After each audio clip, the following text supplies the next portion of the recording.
Terima kasih Bu Pimpinan. Bismillahirrahmanirrahim. Assalamualaikum warahmatullahi wabarakatuh. Selamat pagi, salam sejahtera untuk kita semua. Salam Om Swastiastu, Namo Buddhaya, salam kebajikan. Yang terhormat Pimpinan Komisi 9, seluruh anggota DPR RI Komisi 9, yang terhormat Bapak Menteri Kesehatan beserta seluruh jajarannya, Bapak Menteri Kependudukan dan seluruh jajarannya, serta Kepala BPOM dan seluruh jajarannya, dan seluruh jajaran BGN. Pertama-tama marilah kita panjatkan puji dan syukur kehadirat Tuhan Yang Maha Kuasa, karena hari ini kita masih diberi nikmat panjang umur dan sehat sehingga bisa menghadiri rapat dengar pendapat ini.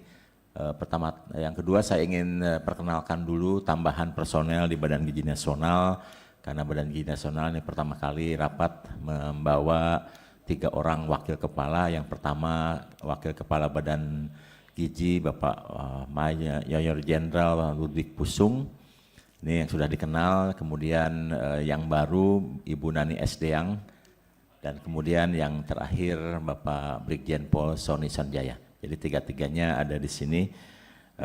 Kemudian saya ingin menyampaikan perkembangan mengenai program makan bergizi sampai hari ini. Alhamdulillah sampai hari ini kita sudah bisa membentuk 10.012 satuan pelayanan pemenuhan gizi yang ada di 38 provinsi, di 509 kabupaten dan 7.022 kecamatan. Jadi dengan data yang saya bagikan ke Ibu mungkin masih ada perbedaan karena ini data terbaru. Ini dicetak tadi malam. Tadi malam kita berhasil membentuk 10.012. Jadi di akhir September itu kita mentargetkan 10.000. Alhamdulillah terbentuk 10.012.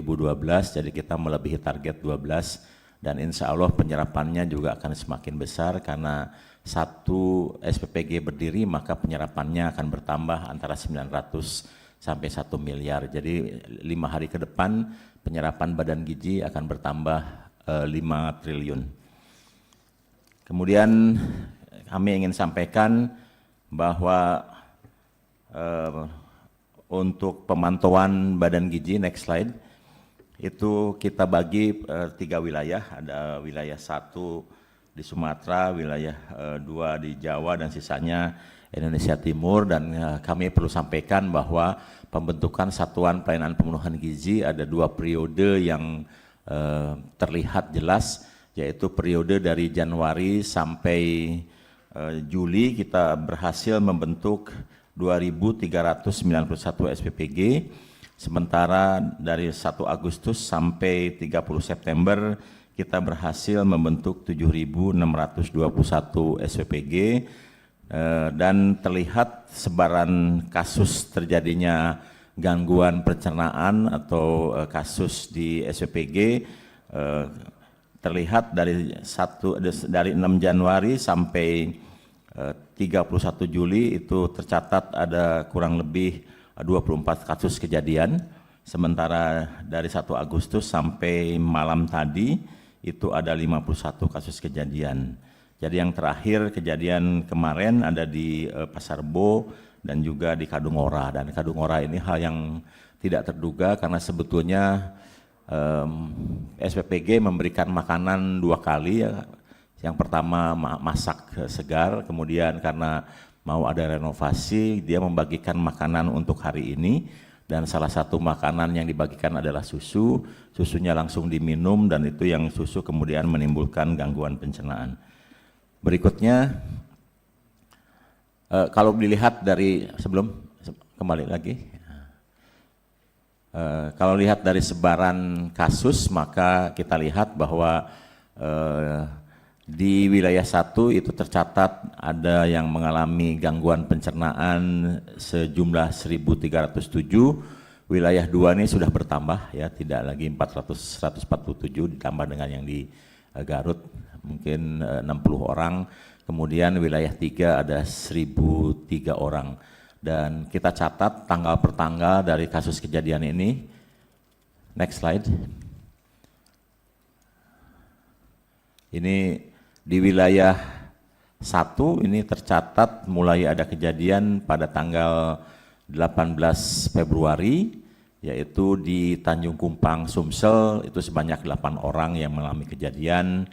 Dan terakhir kita lihat kejadian pada tanggal 25 September ada 2, ada di Karimun Lakam Timur 14 orang, kemudian di Kota Palembang Kaldoni 12 orang. Itu yang tercatat di wilayah 1. Kemudian yang tercatat lebih dominan memang ada terjadi di wilayah 2, karena memang pertumbuhan SPPG di wilayah 2 ini juga sangat dominan di 2 bulan terakhir ini, dan kita sudah mulai mencatat ada kejadian itu di 14 Januari, jadi 8 hari dari pertama kali di launching itu ada 6 orang yang terdeteksi mengalami gangguan kesehatan. Kemudian 16 Januari dan terakhir next slide itu kejadian 30 September yang di slide ini baru tercatat di SPPG Cihamplas Pasar Bo 15 orang. Ini kebetulan satu kelas ya, dan kemudian juga di Kadungora tadi malam itu 30 orang. Kemudian di next slide di wilayah 3, next slide, itu tercatat ada 17 kasus. Kita deteksi mulai dari tanggal 13 Januari itu di Nunukan ada 90 orang, kemudian tanggal 24 Januari di Ujung Bulu 4 orang. Jadi 4 orang, 1 orang pun kami catat yang sakit itu. Kemudian 27 Januari di Minas Satene 7 orang, dan terakhir di Mamuju ada 27 orang. Yang paling besar terkait dengan kejadian di wilayah 3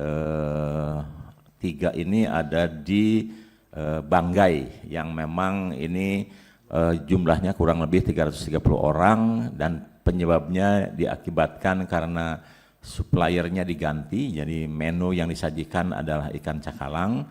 Supplier lamanya sudah biasa mensuplai ikan cakalang dengan kualitas baik. Kemudian karena ingin mengakomodir potensi sumber daya lokal, nelayan lokal, kemudian suppliernya diganti dengan supplier lokal, dan kelihatannya secara kualitas supplier bahan baku belum bisa menandingi supplier lama, sehingga terjadilah gangguan terkait dengan alergi pada penerima manfaat yang mencapai 338 orang. Nah, dengan kejadian-kejadian ini kita bisa lihat bahwa kasus kejadian banyak terjadi di 2 bulan terakhir, dan ini berkaitan dengan berbagai hal, dan kita bisa identifikasi bahwa kejadian itu rata-rata karena SOP yang kita tetapkan tidak dipatuhi dengan seksama. Seperti contohnya pembelian bahan baku yang seharusnya H-2, kemudian ada yang membeli H-4, kemudian juga ada yang kita tetapkan processing masak sampai delivery tidak lebih dari 6 jam, dan optimalnya di 4 jam. Seperti di Bandung itu ada yang masak dari jam 9, dan kemudian di deliverynya ada yang sampai jam 12, ada yang 12 jam lebih. Jadi dari hal-hal seperti itu kemudian kita memberikan tindakan bagi SPPG yang tidak mematuhi SOP dan juga menimbulkan kegaduhan. Kita tutup sementara sampai semua proses perbaikan dilakukan, dan kemudian mereka juga harus mulai memitigasi terkait juga dengan trauma yang akan timbul pada penerima manfaat, dan oleh sebab itu penutupan bersifat sementara tersebut waktunya tidak terbatas, tergantung dari kecepatan SPPG dapat mampu melakukan penyesuaian diri dan juga menunggu hasil investigasi. Dari kejadian di berbagai tempat nampak juga bahwa belum semua air di SPPG memiliki sanitasi yang baik, sehingga memang kemudian Pak Presiden memerintahkan agar di seluruh SPPG dibutuhkan alat sterilisasi alat makan, seperti yang di Bandung. Setelah kita cek, SPPG-nya bagus sekali. Ketika kita cek apakah mencucinya menggunakan air panas, ternyata belum disiapkan, dan beberapa SPPG sudah memiliki alat sterilisasi dengan pemanas gas yang bisa memanaskan 120 derajat dalam 1 menit sudah bisa sterilisasi terkait dengan alat makan. Kemudian kita juga menyarankan untuk lebih meningkatkan sanitasi, terutama untuk memasak kita sudah instruksikan agar mereka menggunakan air galon, dan untuk mencuci airnya perlu diberikan saringan. Dan kami sebenarnya sudah membuat peraturan keputusan kepala badan terkait dengan sertifikasi, persiapan sertifikasi. Yang 2 yang akan kita lakukan yaitu sertifikasi layak higiene dan sanitasi, yang nanti mungkin Pak Menteri Kesehatan akan lebih rinci menjelaskan itu. Selain itu kami juga tidak hanya berkait dengan sanitasi, kami juga ingin menerapkan sertifikasi keamanan pangan yang berupa HACCP, ya.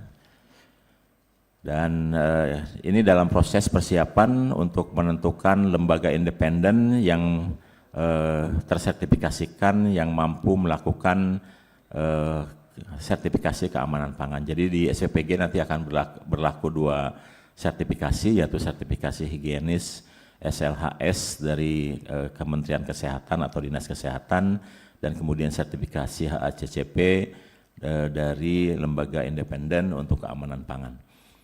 Dan kemudian setelah kita melakukan rapat koordinasi lintas lembaga, kemudian disepakati bahwa Puskesmas dan UKS akan lebih banyak dilibatkan di dalam hal mitigasi kesehatan dan menangani darurat. Dan kemudian sekarang ini sedang diselesaikan terkait Perpres tata kelola makan bergizi, yang mudah-mudahan minggu ini sudah ditandatangani oleh Bapak Presiden, karena ini dukungan terhadap program makan bergizi sudah sangat urgen dilakukan, tidak hanya masalah keamanan, sanitasi, higiene, penanganan korban, tapi juga kebutuhan rantai pasok yang semakin besar. Nah, kemudian dari kejadian-kejadian ini kita juga melihat bahwa di beberapa SPG yang baik itu rata-rata memiliki juru masak yang terlatih. Oleh sebab itu kami sekarang sudah meminta dan menginstruksikan kepada seluruh SPG agar didampingi oleh ahli masak yang terlatih. Kemudian untuk beberapa SPG yang masih kemampuannya terbatas, kita akan menerapkan pembatasan penerima manfaat maksimal 2.500. Kemudian ada permintaan dari komite sekolah agar dilibatkan dalam pengawasan MBG, dan tentu saja kita akan melakukan pelatihan berulang untuk para penjamah makanan yang kita lakukan setiap 2 bulan.